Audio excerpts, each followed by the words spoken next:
Welcome to Zee Telugu news market watch.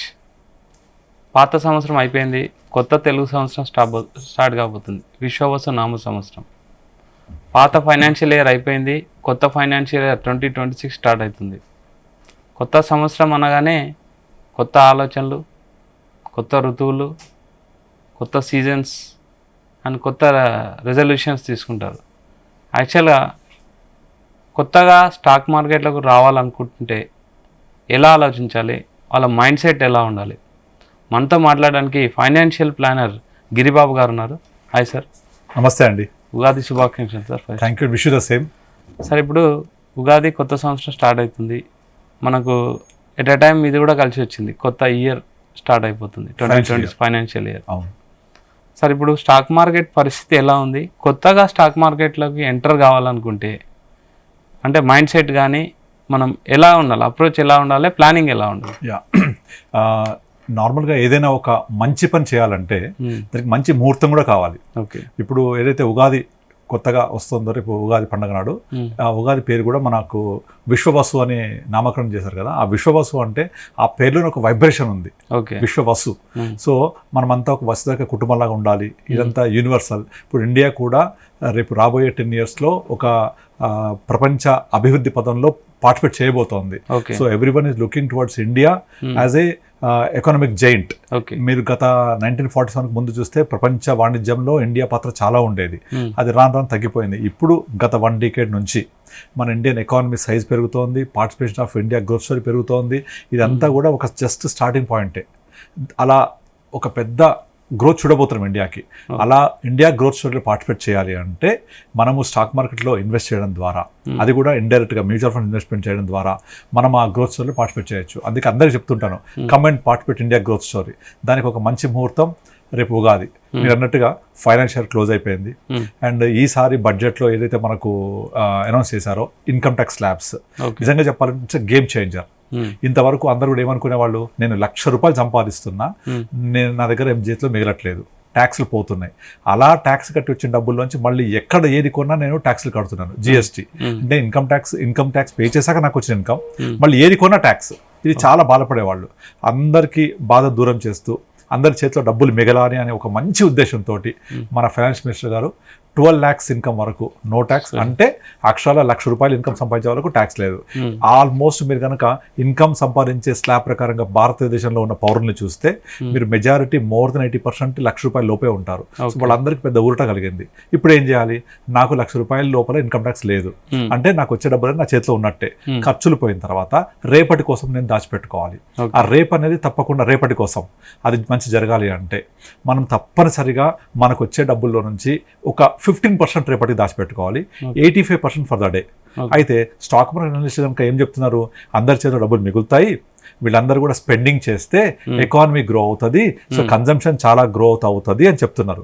అయితే మీరు కనుక అభివృద్ధి చెందిన దేశాలు కనుక వాళ్ళ అభివృద్ధి పదం కనుక గమనిస్తే, ఏ దేశంలో అయితే పర్ క్యాపిటల్ ఇన్కమ్ $2,000 నుంచి 2,500, 3,000, $5,000 వెళ్ళిందో ఆ ప్రయాణం చాలా ఫాస్ట్గా ఉండింది. ఎగ్జాంపుల్ జపాన్, తర్వాత చైనా, అమెరికా, యూకే, యూరోప్, ఇవన్నీ కూడా వాళ్ళ యొక్క పర్ క్యాపిటల్ ఇన్కమ్ $2,000 నుంచి $5,000 వెళ్ళిన క్రమంలో విపరీతంగా పెరిగింది. ఎగ్జాక్ట్లీ మనం కూడా ఇప్పుడిప్పుడే $2,000 పర్ క్యాపిటల్ ఇన్కమ్ నుంచి 2,500 పర్ క్యాపిటల్ ఇన్కమ్ వరకు వెళ్తున్నాం.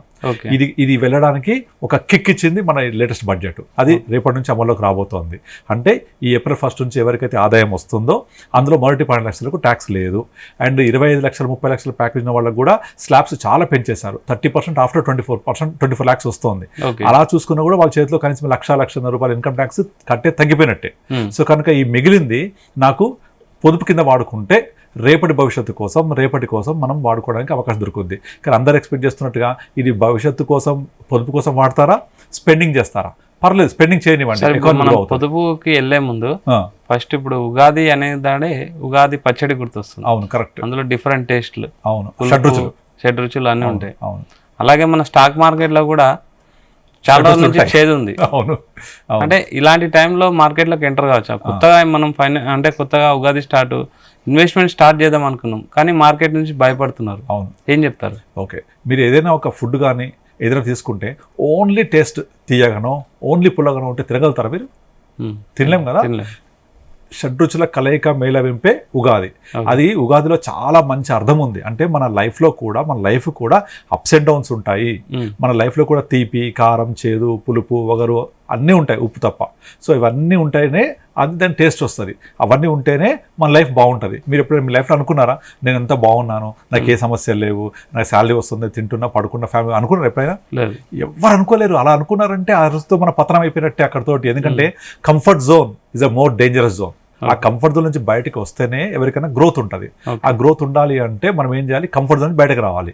సో ఉన్న స్థానం వదిలితేనే ఉన్నత స్థానానికి వెళ్ళగలం. ఆ ఉన్నత స్థానం మేము ఏం చేయాలి అంటే ఇలాంటి ప్రాబ్లమ్స్ అన్ని ఎదుర్కొంటూ రావాలి. మీరు అన్నట్టుగా stock market imagine stock market పైకే పోతుంటే డబ్బులు ఇస్తుందా మీకు? ఇవ్వదు. కిందికే పోతుంటే ఇస్తుందా? ఇవ్వదు. కింద పడాలి, పైకి పెరగాలి. ఈసీజీ గ్రాఫ్ లాగా. ఈసీజీ ఇలా స్ట్రైట్ లైన్ ఉంటే మనిషి కూడా లేనట్టే, నో మోర్. అలాగే అప్స్ అండ్ డౌన్స్ ఉంటేనే దేనికైనా సరే లైఫ్ ఉన్నట్టు, అంటే అందులో జీవం ఉన్నట్టు. అంటే కింద పడితే ఏమవుతుంది? నెక్స్ట్ పెరగాలి. చీకటి తర్వాత ఏమైంది? వెలుగు వస్తుంది. చెడు తర్వాత ఏమైంది? మంచి వస్తుంది. కనుక పడ్డ తర్వాత ఏమైంది? పెరుగుద్ది. ఈ ఒక్క చిన్న సూత్రం అర్థం చేసుకుంటే చాలు. సో మార్కెట్లో పడిన తర్వాత ఇన్వెస్ట్ చేస్తే పెరుగుద్ది అనేది అర్థమవుతుంది అందరికీ. ప్రజెంట్ సిచ్యువేషన్ ఏంటంటే మార్కెట్ మనము 2020 నుంచి 2024 సెప్టెంబర్ దాకా ఒక కంటిన్యూ ర్యాలీ చూసాం. ఎక్కడ బ్రేక్ ఇవ్వలేదు. ఆఖరికి రష్యా ఉక్రెయిన్ వార్ ట్రిగ్గర్ అయినప్పుడు కూడా ఒక సంవత్సరం పాటు మార్కెట్ టైం కరెక్షన్ అయింది. అంతేగాని ఎక్కడ ప్రైస్ కరెక్షన్ మరి ఎక్కువ ఎక్స్పెక్టేషన్ అయితే కాలేదు. ఆ టైం కరెక్షన్ నుంచి కన్సల్టేషన్ ఉంటుందని. ఆ కన్సల్టేషన్ అయ్యి 2023 మార్చ్లో స్టార్ట్ అయిన ర్యాలీ 2024 సెప్టెంబర్ 24కి ఎండ్ అయిపోయింది. అంటే all time high 80H touch అయింది. టచ్ అయినప్పుడు 86,000 Sensex, 26,000 Nifty.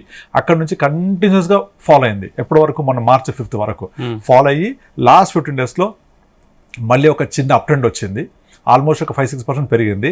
This has given a very clear indication that market is going into a consultation mode from here to next 2025. Okay. అంటే 2025 అంతా కూడా buying time. అంటే buying of more shares, buying of more units at lower price. ఇది జరిగితేనే రేపు పొద్దున 2025 తర్వాత 2026, 2027, 2028 వచ్చినప్పుడు మార్కెట్ చాలా పైకి వెళ్తాయి. సో అందరికీ 2026 ఎలా ఉండబోతుంది? అవన్నీ సూపర్గా పెరుగుతాయి. ఎందుకంటే ఇప్పుడు ఆల్రెడీ ఫార్వర్డ్ పీఈ తీసుకున్నా, కరెంట్ కన్సల్టేషన్ తీసుకున్నా, ట్రంప్ వచ్చి చాలా రకాలుగా టారిఫ్స్ ఇంక్రీజ్ చేయడము, ఇవన్నీ వరల్డ్లో చాలా అన్సర్టనిటీ క్రియేట్ చేయడము, ఇవన్నీ కూడా మనం ప్రజెంట్ ఒక అప్ ట్రెండ్కి బేస్ వేసుకుంటున్నాయి, పునాది వేసుకుంటున్నాయి. ఆ అప్ ట్రెండ్కి వేసుకునే పునాది ఒక మంచి భవిష్యత్తు, మంచి బిల్డింగ్ కట్టడానికి, మంచి మహావృక్షం జనరేట్ అవ్వడానికి మనకు హెల్ప్ అవుతుంటుంది. సో అట్లా మనకు ఒక మంచి భవిష్యత్తు రావాలి అంటే ఇప్పుడు ఉండే డౌన్ ట్రెండ్ని క్యాప్చర్ చేసుకోవాలి. ఆ డౌన్ ట్రెండ్ క్యాప్చర్ చేయకుండా అప్ ట్రెండ్లోకి రాదు కదా, పార్టిసిపేట్ చేయలేము కదా. When you don't deserve to buy at 22,000 Nifty, you don't deserve to get when 26,000 Nifty వెళ్ళినప్పుడు, 30,000 నిఫ్టీ వెళ్ళినప్పుడు రాదు. కనుక ఇప్పుడు కొంటేనే వస్తుంది. కనుక మనం ఏం చేయాలి? ఇప్పుడు మార్కెట్ సిచ్యువేషన్ ఏంటి అనేది ఇవాళ ఆలోచించొద్దు. మనకి ఎప్పుడు కావాలి డబ్బులు? ఎప్పుడు నా టార్గెట్ ఏంటి? మా పిల్లల ఎడ్యుకేషన్ కోసమా, లేకపోతే నా రిటైర్మెంట్ కోసమా, ఇల్లు కొనుక్కోవాలా, ఇల్లు కట్టుకోవాలా, లేకపోతే కార్ తీసుకోవాలా, వెకేషనా అనేది ఫ్యూచర్లో కదా అవసరం మనకు. Maybe 5 years, 10 years down the line. అప్పుడు నాకు డబ్బులు కావాలంటే ఇప్పుడు ఇన్వెస్ట్ చేయాలి. మీరు పడకపోతే, పడ్డప్పుడు ఇన్వెస్ట్ చేయకపోతే పెరిగినప్పుడు లాభం వస్తుందా? రాదు కదా. Simple is that. అండ్ ప్రతిదీ కూడా మనుషులు మార్కెట్లు పైకే పోవాలి. ఓకే. సో డెఫినెట్లీ పైకి వెళ్తే డబ్బులు వస్తాయి.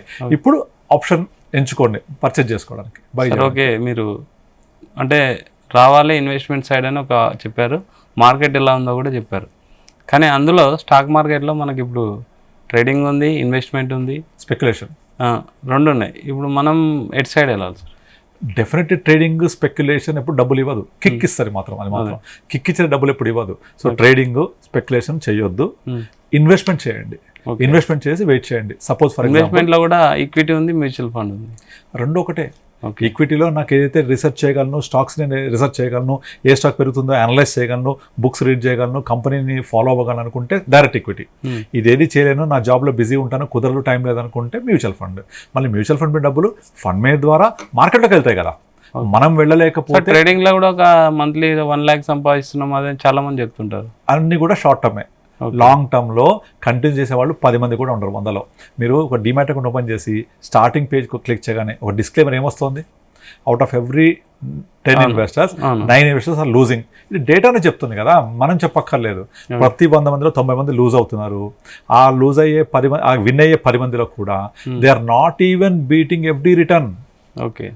క్లియర్ డేటా చెప్తోంది. 190 మంది లాస్ అవుతున్నారు. సెబీ రోజు పొద్దున్న లేస్తే వాళ్ళు చేసే పని ఏంటంటే రీటైల్ ఇన్వెస్టర్స్ని కాపాడడమే, ట్రేడింగ్ నుంచి దూరం చేయాలి, ఎన్ని కొత్త రూల్స్ పెట్టాలి, ఎంత టైట్ చేయాలో అంత టైట్ చేస్తున్నారు. అయినా జనాలు వినట్లేదు, ఎందుకంటే కిక్ వస్తుంది అక్కడ. కిక్ వచ్చిందంటే డబ్బులు రాదు, ఆ విషయం అర్థం చేసుకోవట్లేదు. అదే మ్యూచువల్ ఫండ్స్ అనేది ప్యాసివ్ ఇన్వెస్ట్మెంట్, పెడుతూ ఉంటాం, పెరుగుతుంటారు, ఎప్పుడుకో డబ్బులు వస్తే బోరింగ్ ఉంటుంది. అలా బోరింగ్ ఉంది అంటే డబ్బులు వస్తాయి. ఓకే. అలా కిక్ వచ్చింది అంటే డబ్బులు రావు. కానీ కిక్ కోసం డబ్బులు పోగొట్టుకుంటారు. మీరు చెక్ చేసుకోండి, మీ ఫ్రెండ్ సర్కిల్లో కానీ ఎక్కడైనా చూడండి, ఎవరైనా స్పెక్యులేషన్, ట్రేడింగ్, ఆప్షన్స్, ఫ్యూచర్స్ చేసేవాళ్ళు ఎంతమంది డబ్బులు లాభం చేశారు, అది ఉండదు. అది కనుక ఈ ఉగాది సంవత్సరంలో, కొత్త ఉగాది నాడు నేను అందరికి చెప్పేది ఏంటంటే, మనకు లైఫ్ ఎలాగైతే ఒడిదుడుకులది ఉంటుందో, అలాగే షడ్రుచులతోటి ఎలాగైతే మనకు తీపి, కారం, వగరు చేదు ఉంటుందో, అలాగే మార్కెట్ కూడా ఒడిదుడుకులు ఉంటుంది. దాన్ని మనం అర్థం చేసుకొని అన్నీ ఎంజాయ్ చేయాలి. ఓకే. తీపి ఎంజాయ్ చేయాలి, పులుపు ఎంజాయ్ చేయాలి, కారం ఎంజాయ్ చేయాలి, పడ్డప్పుడు ఫాల్ని ఎంజాయ్ చేయాలి బై బయింగ్, పెరిగినప్పుడు నేచర్ కూడా అదే సార్. నేచర్ కూడా ఇన్ని రోజులు ఫాల్ అవుతుంది, కొత్త చిగురు వస్తుంది. కొత్త చిగురు వస్తుంది, ఎగ్జాక్ట్లీ. కొత్త చిగురు వస్తుంది. ఆ కొత్త చిగురు వచ్చినప్పుడు కొత్త పూలు వస్తాయి, మళ్ళీ ఉషస్సు ఉంటుంది. సో ఇవన్నీ కూడా మంచి కోసమే. కనుక పడ్డప్పుడు భయపడొద్దు. సో పడ్డవాడు ఎప్పుడు చెడ్డవాడు కాదు. సో మనుషుల మార్కెట్లు పైకే పోతుంటాయి, అదొక్కటి గుర్తుపెట్టుకొని చాలు. మనం ఉన్నది ఫాస్టెస్ట్ గ్రోయింగ్ ఎకానమీలో, ఇండియాలో ఉన్నాం. ఫైనల్గా ఇన్వెస్టర్ కొత్తగా స్టార్ట్ చేసుకోవాలనుకున్న వాళ్ళకి ఏం చెప్తారు? కొత్తగా స్టార్ట్ చేయాలంటే సెకండ్ థాట్ లేకుండా April 1 నుంచి మీ శాలరీ ఏదైతే ఎంప్లాయ్ అయ్యి ఉంటే, ఒకవేళ మీ శాలరీ ఏదైతే వస్తుందో అందులో ట్యాక్స్ ల్యాబ్స్ లెక్కేసుకొని ఎంతైతే ఇన్కమ్ ట్యాక్స్ రూపాయలు మిగులుతుందో దాన్ని సేవింగ్లోకి కన్వర్ట్ చేయండి, స్పెండింగ్లో కాదు. స్పెండింగ్లోకి ఎంత ఉందో అది చేయండి, బట్ సేవింగ్ చేస్తేనే రేపు పొద్దున భవిష్యత్తు మీద బాగుంటుంది. దాన్ని కన్వర్ట్ చేయండి, ట్రేడింగ్లోకి పెట్టొద్దు. తర్వాత బిజినెస్ పీపుల్ అనుకోండి, ఆ బిజినెస్ పీపుల్లో బిజినెస్ అనేది ఒక బావి అనుకుంటే, ఆ బావిలో ఎన్ని నీళ్ళు పోస్తే నిండుద్ది? నిండదు. నీళ్ళు తీస్తే ఖాళీ అవుద్ది? అవ్వదు. కనుక మీ బిజినెస్ అనే బావిలోంచి నీళ్లు పోయొద్దు, నీళ్లు తీయొద్దు. ఇందులోంచి సపరేట్గా ఒక కిట్ ఏర్పాటు చేసుకోండి. అంటే మనం కోవిడ్ అప్పుడు చూసాం కదా, చాలా మంది ఎంత బిజినెస్ మెన్స్ ఇబ్బంది పడ్డారు. మరి వాళ్ళందరికీ ఒక సపరేట్గా ఇంకొక కొంచెం డబ్బులు పక్కగా తీస్తూ ఉండుంటే అప్పుడే కదా వాళ్ళకు డబ్బులు కనపడేది. సో అలా చేస్తేనే మనకు డబ్బులు మిగులుతాయి. కనుక ఈవెన్ బిజినెస్ పీపుల్ కూడా, వాళ్ళు కూడా ఇన్కమ్ ట్యాక్స్ లా పెరిగితే వాళ్ళకు కూడా ఉపయోగపడుతుంది. సో అక్కడ మిగిలిన డబ్బుల్ని సేవింగ్ కోసం యూజ్ చేసుకోండి, స్పెండింగ్ కోసం ఎంత చేయాలో అంతే చేయండి. బట్ ఇది చేసుకుంటే మనకు బడ్జెట్లో ఇచ్చిన ఏదైతే వెసులుబాటు ఉందో అది చాలా మంచి గ్రోత్ కోసం మనం ఉపయోగించుకోవచ్చు. దాన్ని ఉగాది నాటి స్టార్ట్ చేయండి. ఓకే. ఉగాది అనేది కొత్త సంవత్సరం, సో మంచి శుభ పరిణామం. సో విశ్వవసు నామ సంవత్సరం. ఈ సంవత్సరంలో కొత్త పనికి, కొత్త కార్యాచరణకి మీరు స్టార్ట్ చేయండి. దీనికి మీకు స్టాక్ మార్కెట్ కూడా ఎగ్జాక్ట్లీ రైట్ టైంలో మంచి కన్సాలిడేషన్ ఫేజ్లో ఉంది. అంటే ఒక మంచి ఫాల్ అయ్యి, కన్సల్టేషన్ అయ్యి, ఇప్పుడు గ్రోత్కి ఒక పునాది వేసుకుంటుంది, కొత్త చిగురిస్తోంది. దాంట్లో పార్టిసిపేట్ చేయండి. Okay, thank you very much sir. So ఇది గిరిబాబు గారు, ఫైనాన్షియల్ ప్లానర్ గిరిబాబు గారు ఏం చెప్తున్నారంటే, మార్కెట్ ఉగాది పచ్చడిలో షడ్రుచులు ఉన్నట్టు మార్కెట్లో కూడా షడ్రుచులు ఉంటాయి, కామన్ అవి. కాకపోతే మీకు అన్నీ ఉంటేనే అది కరెక్ట్గా టేస్ట్ ఉంటుంది, లైఫ్ అంతే. అండ్ స్టాక్ మార్కెట్ కూడా అంతే. ఇది కరెక్ట్ టైం ఇన్వెస్ట్మెంట్ చేయడానికి అందరూ ఇన్వెస్ట్మెంట్ సైడ్ ఆలోచించాలని గిరిబాబు గారు చెప్తున్నారు. Keep watching Zee Telugu news. Thank you.